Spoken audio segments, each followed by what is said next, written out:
పెద్దపల్లి జిల్లా 8వ కాలనీలో ప్రిన్సిపాల్ రూపారెడ్డి హత్యకు నిరసనగా ఉపాధ్యాయులు ఆందోళన చేపట్టారు. నాగార్జున పాఠశాల ప్రిన్సిపాల్ రూపారెడ్డి హత్య ఘటనపై తీవ్ర దిగ్భ్రాంతి వ్యక్తం చేస్తూ తెలంగాణ చౌరస్తాలో మానవహారం నిర్వహించారు. అనంతరం 2 నిమిషాలు మౌనం పాటించి నివాళులర్పించారు. ఉపాధ్యాయుల భద్రతపై ప్రభుత్వం దృష్టి పెట్టాలని, ఇలాంటి ఘటనలు పునరావృతం కాకుండా అందరూ బాధ్యతగా వ్యవహరించాలని ఉపాధ్యాయులు కోరారు. ఇక ఇదే అంశానికి సంబంధించి మరింత సమాచారం మా ప్రతినిధి శ్రీకాంత్ అందిస్తారు. శ్రీకాంత్, చెప్పండి. ఒకవైపు చూసుకుంటే గనక రూపారెడ్డి హత్య కేసు పైన అటు ఉపాధ్యాయ సంఘాల నుంచి ఉపాధ్యాయుల నుంచి తీవ్ర నిరసన వ్యక్తమవుతుంది. మరోవైపు ఈరోజు పెద్దపల్లిలో చూసుకుంటే ఏకంగా మానవహారం ఏర్పాటు చేసి ఆవిడకు నివాళులు అర్పించడమే కాకుండా ఉపాధ్యాయులపైన ఇలాంటి ఘటనలు ఇంకా పునరావృతం కాకూడదు అనే విధంగా వాళ్ళందరూ కూడా ధర్నాలు చేస్తున్న పరిస్థితి. ఎలా చూడాలి వీటిని?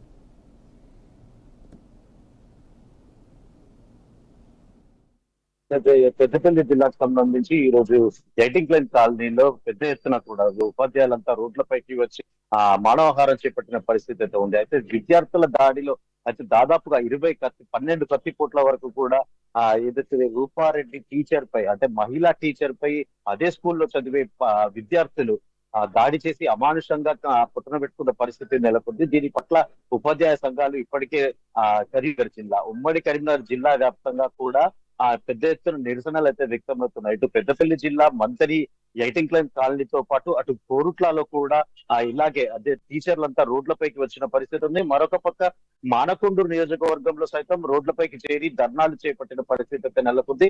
ఇటు జిల్లా పోలీసు ఉన్నతాధికారులతో పాటు స్థానిక అధికారులకు ఒక మెమోరాండం కూడా సమర్పించడం జరిగింది. అంటే ఇలాంటి దాడులను ఒక హేయమైన చర్యగా వర్ణిస్తూ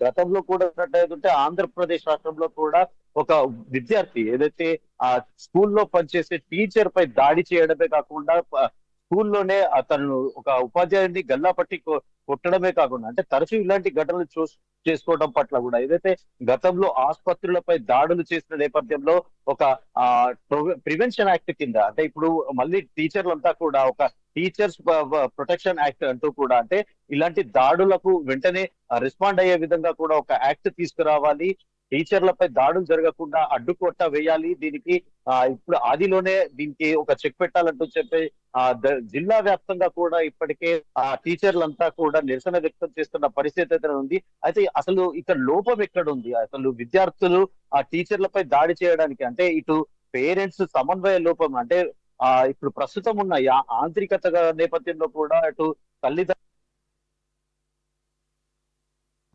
పోగులను పట్టించుకోకపోవడం పట్ల, అంతేకాకుండా మనం ఐటీస్ లో చూడొచ్చు ఏదైతే విద్యార్థులను స్కూల్లో క్రమశిక్షణ నేపథ్యంలో కూడా బెత్తంతో దండించడమే కాకుండా గుంజీలు తీపించడము ఇలాంటి అన్ని చేసి అంటే విద్యార్థి సరైన సన్మార్గంలో ప్రయాణించే విధంగా కూడా చర్యలు చేపడుతూ ఉండేవి. కానీ ఇటీవల మనం చూస్తుండొచ్చు దాదాపు 90s నుంచి కూడా అసలు విద్యార్థులపై, అంటే విద్యార్థులను చెంపపై కొట్టితే ఏదైతే క్రమశిక్షణ నేపథ్యంలో ఒక చెంపపై ఒక దెబ్బ వేసినంత మాత్రాన తల్లిదండ్రులు కూడా అసలు మా అబ్బాయిని మేమే కొట్టట్లేదు, మీరెలా కొట్టారంటూ కూడా పలు ఘటనలు కూడా చోటు చేస్తున్నాయి. అయితే దీనికి సంబంధించి అసలు విద్యార్థులు కూడా భవిష్యత్తులో, అంటే ఈ డ్రగ్స్ సేవించడము, మత్తు పదార్థాలకు అలవాటు పడటము, అసలు తాము ఏం చేస్తున్నామని వాళ్ళకు సోయి లేకుండా కూడా, అంటే అమానుషంగా విద్యార్థుల ఉపాధ్యాయుల పట్ల కూడా దాడి చేయడం కూడా ఒక హేయమైన చర్యగా కూడా మనం చూపవచ్చు.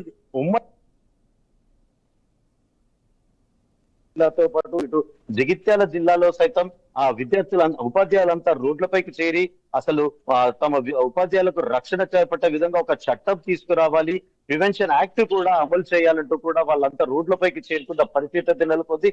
అసలు మనం ఎటుపోతున్నాం? భవిష్యత్తులో అభివృద్ధి పేరుతో, అంటే ఉన్నతమైన చదువులు చదివించాలని తల్లిదండ్రులు ఒక కార్పొరేట్ స్థాయి స్కూళ్లలో తమ పిల్లలకు అందమైన భవిష్యత్తును అందించాలంటూ కూడా తాపత్రయపడుతూ ఉంటారు. కానీ అసలు ఆ విద్యార్థులు ఏం చేస్తున్నారు, తమ పిల్లలు ఏం చేస్తున్నారు, స్కూల్లో ఏం చేస్తున్నారు, స్కూల్ నుంచి వచ్చిన తర్వాత బయట ఎక్కడికి వెళ్తున్నారు, ఇలాంటివి ఏమి కూడా, అంటే ఇప్పుడున్న బిజీ లైఫ్ లో తల్లిదండ్రులు ఇద్దరు కూడా ఒక సంపాదన వెనుక పరిగెత్తడము, పిల్లలను నెగ్లెక్ట్ చేయడము, దీనికి సంబంధించి అసలు వాళ్ళు ఏం చేస్తున్నారని గమనించకపోవడం కూడా ప్రధానంగా తల్లిదండ్రుల పర్యవేక్షణ కరువవడం కూడా దీనికి ఒక కారణంగా కూడా చెప్పవచ్చు. అంటే దీనికి సంబంధించి ఇలాంటి మైనర్ల పట్ల కూడా